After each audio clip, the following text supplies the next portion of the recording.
I'm Manam. Today I'm again here with another amazing video.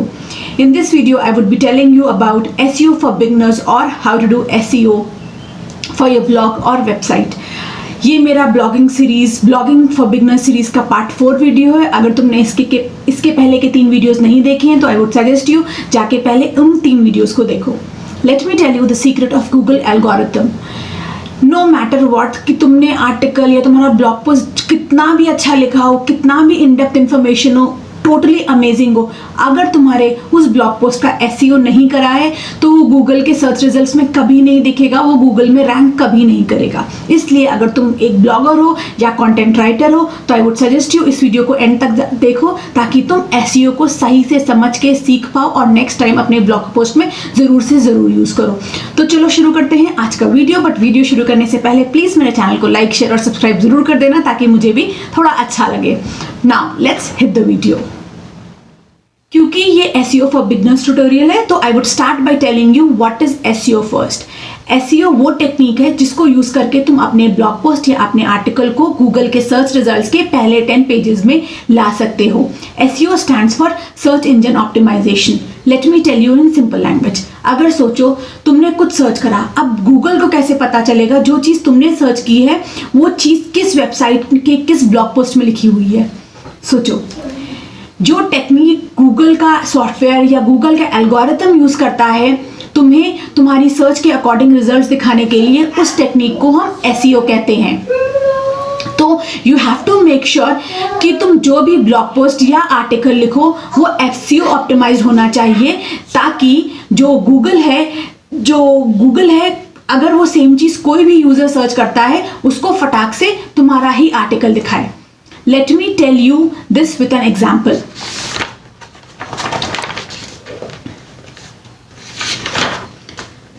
Let's go to Google and type how to make a YouTube channel. अब देखो इस topic पे कुछ 34 billion लोगों ने blog post already लिखा हुआ है. अब उन 34 बिलियन में से सिर्फ पहले के 10 या 20 जो पेजेस है वो ही लोग पढ़ते हैं. तो जो तुम्हारा आर्टिकल लिखा है वो ऐसा होना चाहिए कि गूगल उन 34 बिलियन लोगों को छोड़ के सिर्फ तुम्हारा और तुम्हारा आर्टिकल पहले के टॉप 10 पेजेस में दिखाए. और ये सिर्फ और सिर्फ तभी पॉसिबल है जब तुमने SEO करा हो. तो चलो अब SEO को और अच्छे तरीके से समझते हैं और देखते हैं इसको कैसे करना है.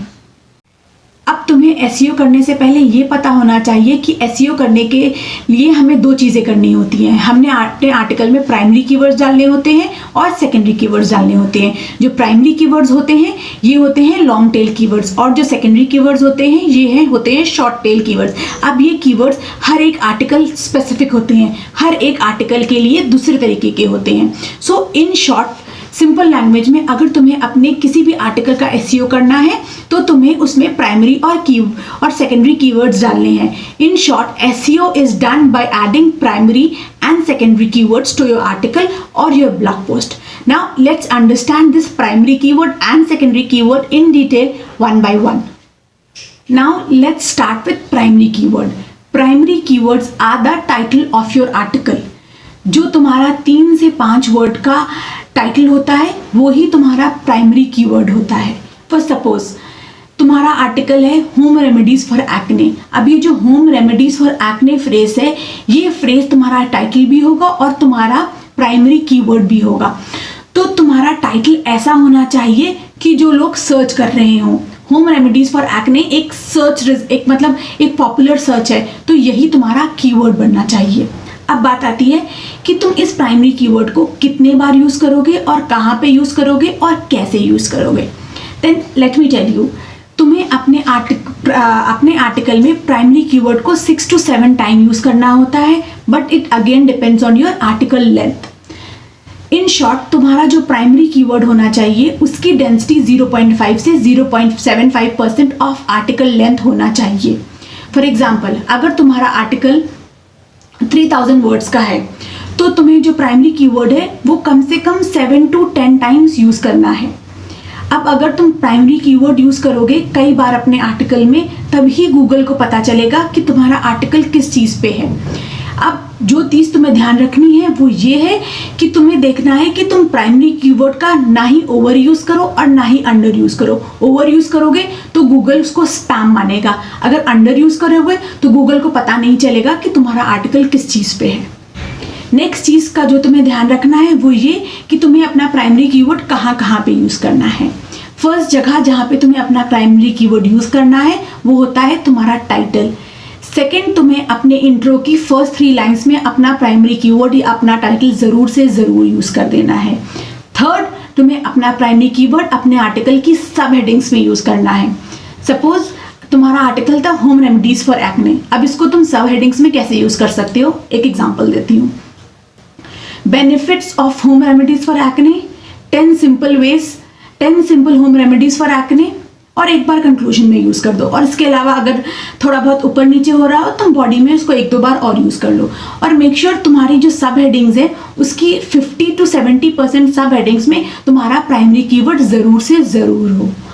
अब आई गेस तुम्हें क्लियर हो गया होगा कि प्राइमरी कीवर्ड क्या है और उसको कैसे यूज़ करना है। अब बात आती है एसईओ के सेकेंड टाइप पे, दैट इज सेकेंडरी कीवर्ड्स और LSIs। अब बात आती है सेकेंडरी कीवर्ड्स की। Secondary keywords are LSIs। LSI stand for latent semantic indexing. अब ये जो LSIs होते हैं ये लॉन्ग टेल कीवर्ड्स होते हैं। ये जनरली 5 to 7 वर्ड्स का फ्रेज होता है और ये जो तुम्हारा प्राइमरी कीवर्ड होते हैं उसके जनरल एक्सटेंशंस होते हैं। फॉर एग्जाम्पल, तुम्हारा प्राइमरी कीवर्ड या तुम्हारा टाइटल था होम रेमेडीज़ फॉर एक्ने, तो इसके LSIs हो सकते हैं home remedies for acne scars, home remedies for acne overnight, quick and easy home remedies for acne. अब सबसे बड़ा क्वेश्चन आता है कि तुम ये LSIs ढूंढो कहाँ से और इसको कैसे यूज़ करो और कहाँ यूज़ करो। So let me start one by one. सबसे पहली बात कि तुम्हें LSIs मिलेंगे कहाँ से। अब LSI को तुम गूगल के ऑटो सजेस्ट ऑप्शन में देख सकते हो, या तो जब तुम उस टॉपिक को गूगल पे सर्च करोगे तो बॉटम में जो रिलेटेड सर्चेस दिखाता है उसमें सारे LSIs लिखे होते हैं। तुम्हें इस पे पैसा खर्चा करने की ज़रूरत नहीं है। काफ़ी सारे फ्री टूल्स भी होते हैं, उनको यूज़ करके भी तुम LSIs ढूंढ सकते हो। जैसे कि उबर सजेस्ट मैंने बताया हुआ है ऑलरेडी, तुम उबर सजेस्ट में भी जाके LSIs ढूंढ सकते हो। तो मैं तुम्हें एक एग्जाम्पल देके बता दूंगी कि तुम्हें LSIs कहाँ से मिलेंगे। Let me show you practically. अब जो हमारा आर्टिकल है होम रेमेडीज़ फॉर एक्ने, इसके प्राइमरी कीवर्ड्स आपको कहाँ मिल जाएंगे वो दिखाती हूँ मैं। ये देखो, ये जो ऑटो सजेस्ट ऑप्शन है, home remedies for acne scars, home remedy for acne marks, home remedies for acne scars on face during pregnancy, pit, skin holes, spot and face for oily skin, ये सारे auto suggest में जो दिख रहे हैं ये सारे LSIs हो सकते हैं, तुम्हारे सेकेंडरी कीवर्ड हो सकते हैं। इसके अलावा अगर तुम यहाँ पे एस्ट्रिक लगाओगे तो जो और तरीके के वेरिएशन हैं प्राइमरी कीवर्ड्स के वो ये भी हो सकते हैं। Best home remedies for acne, या easy home remedies for acne, quick and easy home remedies for back acne, ये सारे तुम्हारे LSIs हो सकते हैं जो कि तुम्हें ऑटो सजेस्ट में दिखते हैं। इसके अलावा तुम अगर बॉटम में आओगे यहाँ पे, इसके अलावा यहाँ पे बॉटम में ये रिलेटेड सर्चेज होती हैं, ये भी तुम्हारे LSIs या सेकेंडरी कीवर्ड्स हो सकते हैं। Top home remedies for pimples, Indian home remedies for acne, home remedies for acne with lemon, overnight, acne and dark spots, scars and pores, ये सारे भी तुम्हारे प्राइमरी कीवर्ड्स हो सकते हैं। सो तुम यहाँ से भी प्राइमरी कीवर्ड्स ले सकते हो या तो उबर सजेस्ट यूज़ करके भी प्राइमरी कीवर्ड्स ले सकते हो। ठीक है, अब आई गेस तुम्हें प्राइमरी कीवर्ड्स भी अच्छे से समझ आ गए होंगे। चलो अब इसकी दूसरी बातों को भी समझते हैं। Now comes the most important thing कि LSIs को तुम्हें कैसे यूज़ करना है और कितने LSIs यूज़ करने हैं। This will again depend on your article length. Suppose तुम्हारा आर्टिकल 1000 वर्ड्स का है तो उसमें तुम मैक्सिमम 4 to 7 LSIs यूज़ कर सकते हो, और अगर तुम्हारा आर्टिकल 3000 वर्ड्स का है तो तुम अराउंड 15 to 20 LSIs यूज़ कर सकते हो। This again depends on your article length. अब तुम्हें जो LSIs हैं हर एक LSI को अपने आर्टिकल में 1 से 2 बार यूज़ करना है या 3 बार मैक्सिमम यूज़ कर लो। अब this will all again depend on the article length. अगर तुम्हारा आर्टिकल लेंथ ज़्यादा है तो तुम ज़्यादा LSIs यूज़ कर सकते हो और उसको 2 से 3 बार यूज़ कर सकते हो। और अगर तुम्हारा आर्टिकल छोटा है तो तुम अपने LSIs को 5 to 7 में मिनिमम रखोगे और उसको मैक्सिमम 2 टाइम्स यूज़ करोगे। अब now I would tell you where you can use LSIs. Never use an LSI in the intro or in the title or in the subheadings. LSIs should come naturally in your article body. LSIs को तुम बहुत natural way में use करोगे अपनी article की body में। इसको तुम्हें कभी भी सब हेडिंग में या कभी ओवर स्टफ करके यूज़ नहीं करना है। तुम्हें इसको बहुत नेचुरली यूज़ करना है, लगे कि तुम्हारा LSI सेंटेंस में एकदम जाके फिट हो गया, उसको तुमने ज़बरदस्ती नहीं डाला है। एक प्रो टिप दूंगी, LSIs को तुम बहुत इजीली फ्रीक्वेंटली आस्क्ड क्वेश्चंस में यूज़ कर सकते हो। तुम अपने आर्टिकल में या अपने ब्लॉग पोस्ट में एक अलग से सब हेडिंग डाल दो फ्रीक्वेंटली आस्क्ड क्वेश्चन, और वहाँ पे तुम LSIs को डायरेक्टली यूज़ कर सकते हो। Now I would tell you some of the most secret tips and tricks to use primary keywords and secondary keywords in a more better way. Now comes some of my pro tips that I use to do SEO in my blog post or in my article writing. My first step is never spam your article by overusing the primary keywords and secondary keywords. I always try to put primary keywords and secondary keywords in my article in a way that it comes naturally. I never overstep them. मैं कुछ ऐसी lines बनाती हूँ जो मेरे primary keywords और secondary keywords के around revolve करे। मैं कभी उसको ओवर स्टफ नहीं करती हूँ। Secondly, I always try to add the primary keyword in my feature image, in my picture or any other image if I am adding in my article.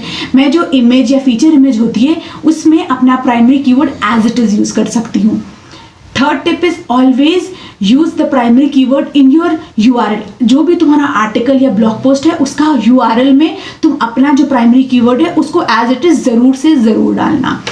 तो I guess now you would be very clear कि तुम्हें अपने article का SEO कैसे करना है। अब तुम्हें नेक्स्ट टाइम स्ट्रगल नहीं करना होगा अपने आर्टिकल या अपने ब्लॉग पोस्ट का SEO करने में। अब मैं मिलती हूँ तुम्हें अपने ब्लॉगिंग फॉर बिगनर्स के पार्ट 5 वीडियो में एक नए टॉपिक के साथ, ताकि तुम्हें मैं ब्लॉगिंग और आर्टिकल राइटिंग और कंटेंट राइटिंग को और अच्छे से सिखा सकूँ। और अगर वीडियो पसंद आया हो तो please like share and subscribe कर देना। मैं मिलती हूँ अपने नेक्स्ट वीडियो में। Till than happy blogging.